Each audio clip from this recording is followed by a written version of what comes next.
Hello, welcome to this video that is going to be my media log for January 2025. This will just be me talking about all the media I consumed in the month. It's actually already the end of the month, but I'm going to talk about some manga, some light novels, and some music, so if you're interested, stick around.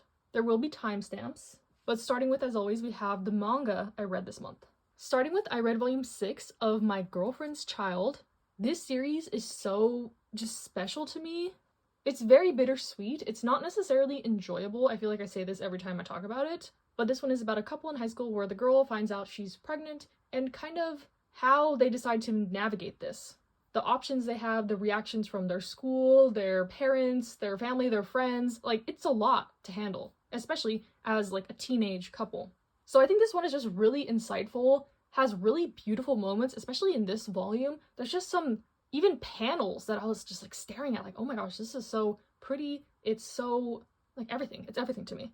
I think it wraps up with like 9 volumes, so we are nearing the end. But yeah, this volume kind of saw the conclusion of what our main character decided about her schooling, and it was nice to see kind of the support she got through that. So yeah, it kind of covers every base. The author does like interviews with medical professionals. Like it's very well researched in my opinion.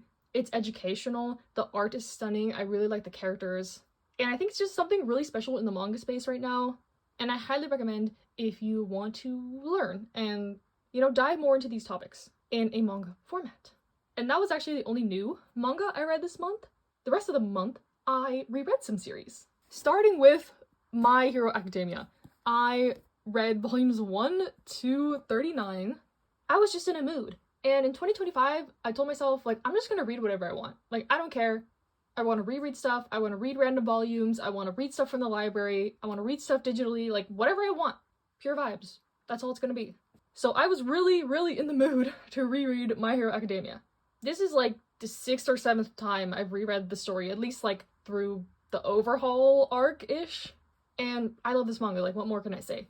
I know a lot of people think it's just like this basic battle shonen superhero manga, but I really don't care. I like it so much. It's about this, you know, superhero society where most people have this thing called a quirk, which is like their power. Our main character is born without a quirk, but he ends up getting one passed down to him from like the #1 superhero in Japan, who becomes his sort of mentor through this superhero journey that he goes on. He goes to a superhero school. This is basically Sky High, the manga, if you know that movie, and I just like it a lot. There's so much drama. This series, I think, is darker than people think it is. Like, if you know nothing about the series, it's dark at points. Actions have consequences. You really delve into the minds of a lot of the villains in the series. You sympathize with the villains at points, at least I do. There's a lot of characters. There's interesting, like, powers. The author obviously has a lot of fun writing this. And every arc has something special to me. There's only, like, one little lull in the middle, honestly, in my opinion, with the whole, like, Endeavor thing and the school festival and the, like, battle they have with the B class, like that's whatever, but other than that, this story is one of my favorites, period. So yeah, some series I have like a lot of nostalgia bias for because it's just one of my favorites from the past, but this one holds up in my opinion. I've reread it a lot of times, but I have not finished to the end.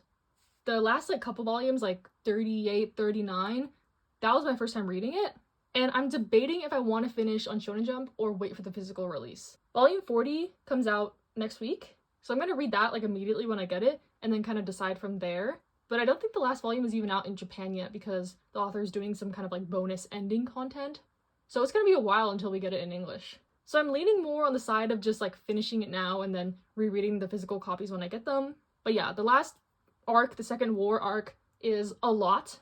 I'm pretty spoiled for the ending, but please like no explicit spoilers in the comments. But that is probably one of my only criticisms of the series, like near the end here. They are in this like epic battle, and they're kind of split up into different areas, so you're getting a lot of like alternating POVs, and it can get confusing and it is messy, and I feel like not like every character gets fleshed out properly in this. Like we don't get enough of their feelings and emotions and what's going on. So yeah, it's still good, but it's kind of a lot. I wish it was a little more focused, and hopefully it gets, you know, tied up neatly in the end, but I'm not really going to be disappointed either way. Like I'm so satisfied with the story overall. So yeah, that is my little love letter to My Hero Academia. When I finish it, I'll probably do like another video or some journaling or something. But yeah, if you want to talk about this with me, feel free to. I feel like I don't talk about it a lot on my channel, but this is one of my favorites. Like, I'm surprised I haven't read more of like the spin-offs and the school briefs or whatever. I tried to read Vigilantes once, but I was like, this is like different characters. I know like Aizawa's in it and stuff like that, but an anime is coming out for that, so maybe I'll watch that and see and try out some of the other, there's like light novels, spin-offs, etc. if I'm craving for more content. So yeah, this was a bulk of my reading in January. But I did reread one other series, and that was Wotakoi. So this was another one. I just like was looking at my bookshelf. I think I said it in my manga collection video, which I just posted, even though I filmed it in like November. Like when I got to the series, I was like, I really want to reread Wotakoi, and that's what I did. I reread it, and it's just as good as I remembered. I love Wotakoi. This is my first time rereading it, but I have rewatched the anime multiple times. That's how I got into the series. But Wotakoi is a office romance series about a bunch of otakus with varying levels of like how much they want to expose their otakuness to like their coworkers. Our main character is very much like, I don't want anyone to know about my hobbies. It's embarrassing. Like, they're gonna look down on me. While her childhood friend and coworker, he like really likes video games and he doesn't really care what people think about him. So there's a lot of interesting perspectives in this. It's mainly comedy focused. I would classify it as a rom-com, leaning more on the comedy, but there are some sweet romance moments. It's very slice of life, laugh out loud funny. I highly recommend this one. Especially if you're like a working adult, I feel you could find this very relatable, as I do. Why can't I have a relationship like this? Manifesting. But yeah, Wotakoi, timeless classic in my opinion. And I think this segues perfectly into February. Like, hopefully I can read a lot of romance manga in February, maybe reread some more stuff. I'm having my eye on My Love Story and High School Debut, Love Com, Imakoi, like there's so many I want to reread. So we'll see. We'll see where it takes me, but I'm very happy that I was able to reread two of my favorite series this month. So now let's move on to the next segment. Hello, now time for the light novels. I don't know where I'm putting this clip in the video, but this is actually my first read of the year, and that was Volume 2 of Bride of the Barrier Master, the light novel. So I have very mixed opinions about this volume too. So if you're unfamiliar with the story, this is pretty similar to My Happy Marriage if the protagonist was much more strong-willed, kind of feisty. Our main character has a twin sister who is like this golden child. Her family shuns her, treats her like crap, because they think she doesn't have any magic in this world. You know, if you have magic, you're superior. But little does her family know, her powers manifested when she was a teenager, but at that point, she kept it a secret because she knew that it would be disingenuous if they started treating her better, and she holds grudges. But when the kind of clan lord is looking for a wife, he immediately can tell that she is super powerful. So they end up getting married, but he promises that they can get divorced. This is just so they can fulfill the pact. This is a purely contractual relationship. And I thought the first volume was really fun. They have a very banter-heavy relationship. It reminds me of Mao Mao and Jinshi from the Apothecary Diaries. She is like the first girl that is not fawning over him head over heels immediately, and he's intrigued by having to kind of chase this girl, I guess. She is like a high school senior, she's 18 and he's like 24, so there is an age gap between them. But that aside, I really was liking the story. I like the setting, I like the world. It's set in the modern day, but with these kind of fantasy traditional elements, it is a good blend in my opinion. I like the characters. Like I mentioned, I liked their kind of banter-heavy relationship. But in this volume 2, there's just one aspect that really rubs me the wrong way. Now that they're married, they've fulfilled like their contractual obligations, she's like, okay, it's time to get divorced, right? And her husband is like, no, I don't want to get divorced actually, because he has fallen for her. But this is not fair to her because, you know, she was under the impression that she could just dip and live her normal life after this. But she ends up getting dragged into the kind of magical world. There's some enemies who pop up. There's people from other clans trying to disrupt their relationship. So all of those aspects I really liked. She's repairing the bond with her sister who she was estranged from. She got to escape her terrible family. But the glaring issue in this is their romantic relationship. Instead of like a fun, teasing dynamic, he is getting so aggressive in his advances. He's like physically holding her down, he's kissing her, and she's at the point where she just lets him do little things because she figures, well, he's not ugly, technically he's my husband, whatever to appease him. Like, he's working hard, he's the head of the clan, he's super stressed out. I'll try not to be so hard on him. The only instances where she's like super adamant that she doesn't want this is when he like goes a little too far. There's just this disgusting line in here. I marked it. He's like forcing himself on her. He's like, force is the only way. She like kicks him in the gut and he's like, I thought a baby would put an end to any such thoughts about the divorce. Like, ew! And they play it off as kind of like jokey haha. So yeah, that's why I'm conflicted. I think I'll read one more volume of the light novel, and if this situation doesn't improve with his like aggressive advances, dare I say sexual assault, I don't know. It's a shame because I really like the rest of the story. I like, you know, the magical elements, I like the other characters, I like their relationships, I like the progression, I like the character development. Like, why does he have to be like that? Why does he have to be like that? Just chill out. Like, if she ever does fall in love with him, it's just gonna have all this bad stuff, like, leading up to it. It'll feel like she Stockholm syndromed herself into it, you know? Like, just let her finish out high school, let her do her thing, let her learn about the magic in the world and get settled, without having to worry about, like, watching her back at every corner because of her husband. So yeah, that's my mini kind of rant on this series. It had such a promising start, but there's just a major glaring issue that I don't know if I can get over. Let me know in the comments if you've read past this. I got a DM from someone who has read the manga and they ended up dropping it because of like his behavior, which is very valid. So I know I'm not the only one feeling this, but do I take one for the team and like keep going and see if it gets better, or do I just drop it now and cut my losses? Okay, hello. It is the end of the month and I have read one more light novel, and that is volume 5 of My Happy Marriage. So after I read volume 2 of Bride of the Barrier Master, even though that one was a little questionable, I was kind of in the mood for this kind of vibe. I read the latest volume of the manga recently, so yeah, I was just like, okay, I want to continue the light novel for My Happy Marriage.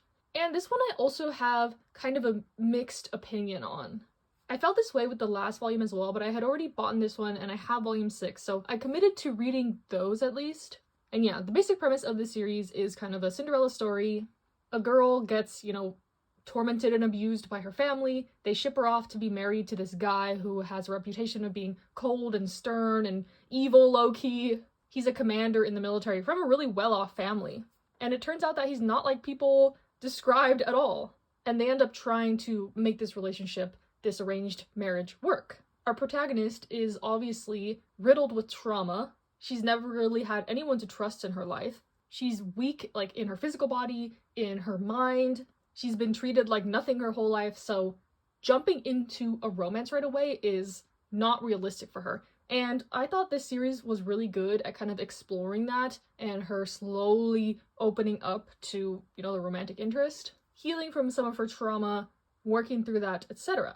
And one of my criticisms of the series is I feel like that drags on a little bit. She is like hyper focused on her feelings and, you know, not thinking she's good enough to be in love with this guy, not wanting to make things complicated because she saw in her, you know, family how things worked out. She's so scared of taking like a leap of faith with this guy who has been nothing but kind to her. And yes, that is the whole point of this, you know, overcoming that stuff. But it can be a little much at times, a little bit too much like self-deprecating thoughts because this is from her point of view, so you're just hearing her inner monologue. And aside from the romance, there is this whole like fantasy-esque plot. The characters in this have something called a gift. It's kind of like a quirk from My Hero Academia, and she has like a very rare gift passed down from her family line, and there's a lot of political conflict, and one of her kind of like distant uncles is trying to overthrow the government and the world essentially. And that's the whole plot that's going on here, which I also think has been dragged out. I think it's been going on for 3 or 4 volumes and it's not resolved yet. Even the author acknowledges it in the back of this. They were like, oh, I thought I'd be wrapping up the whole gifted communion arc in like 2 volumes, but it's still ongoing. So yeah, I think the pacing is off for this. That is the worst part about it, is the pacing.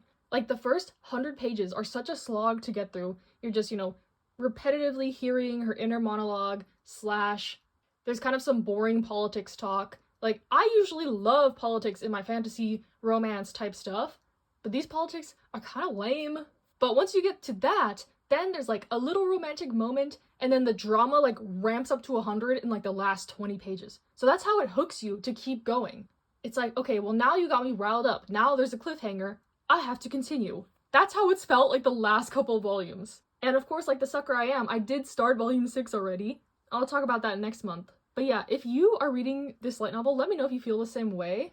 I do like it. I like the characters, I like the premise, I like the setting, I like the plot, but the pacing needs some work for sure. Not that they, need to be in love and happily married right away, or that, the bad guy gets banished in 2 seconds. Like, that's not what I'm talking about. But it needs to be, like, spread out more evenly and keep me entertained better. Like, that's one of the biggest points of reading to me, is to be entertained. And if I'm not entertained, then, like, what's the point? So, anyways, I did not read any novels this month, so after this, there's just a couple music releases I wanted to talk about. Obviously, Zero Base One. They had their Japanese comeback, Now or Never is so good, but also their pre-release for their February comeback, which is the day before my birthday, so it's gonna be a very nice birthday present. But Doctor Doctor, it's so good. And also, Junji Ito did the album art for it. Like, what the heck? Like, Junji Ito, like, I didn't know he did commission work. That is one thing I will give Wake One credit for. They work with artists regularly for, like, lyric videos. Their last comeback, the whole, like, file folder version, had all work from actual artists. They don't use AI or any of that BS. So, yeah, like, that aside, like, the song itself is so good also. I love it. It's more of, like, a R&B slower type song. And the little kind of, like, trailer for the album just came out today, and it looks like it's kind of gonna be that vibe. More of a moody, wintry release. So yeah, super excited about that. And then I also really liked GOT7's comeback. I've always listened to GOT7's music, but I was never really into them. Like, I didn't stan them. But aside from the music, like, their content has been so fun. They're just, like, popping up everywhere on my feed. And I love seeing them, have so much fun with this. They're all in different companies. They've been doing their solo things. It's been a while since they've come back together as a group. And it's just so refreshing to see. I need more of this kind of content in my life. I need my alt groups to do this. Pss, pss, pss. So, yeah, it's just been really fun. I really like the songs. I like Python. So I've been having a good time with that.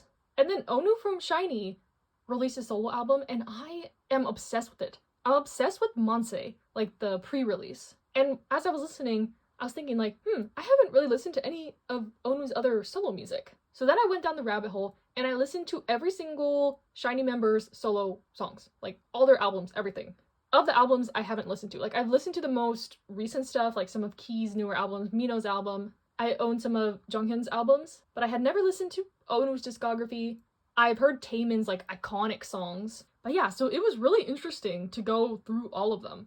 Like, chronologically. I listened to it all. And now I'm doing the same with SHINee's discography. I have, of course, heard their iconic title tracks, but I've never really delved into their older B-sides. So yeah, that's been fun. I like to do that. If I listen to a group's album, or there's, like, a comeback I really like from, like, a random group, I go back and I listen to their whole discography. Usually it's, like, a newer group with only, like, 1 or 2, 3 mini albums, but a group like SHINee, I put them all in a playlist, and I think the playlist is, like, 14 hours, and that's, like, the songs I haven't listened to. So yeah, that'll be my project for February, but I did have a fun time with the solo discographies. Also, &TEAM did the OST for Honey Lemon Soda, the anime. That was super cute. And that alone is making me interested in the anime. I really did not like the first volume of the manga, but a lot of people do love the manga, and I've seen some good reviews about the anime, so maybe I'll give it another shot. I'll give credit to &TEAM for that. So yeah, that is all the media I wanted to talk about from January. Hope you enjoyed. Let me know what you consumed in January, I guess. Stay safe, stay happy, stay healthy, and I'll see you in the next one.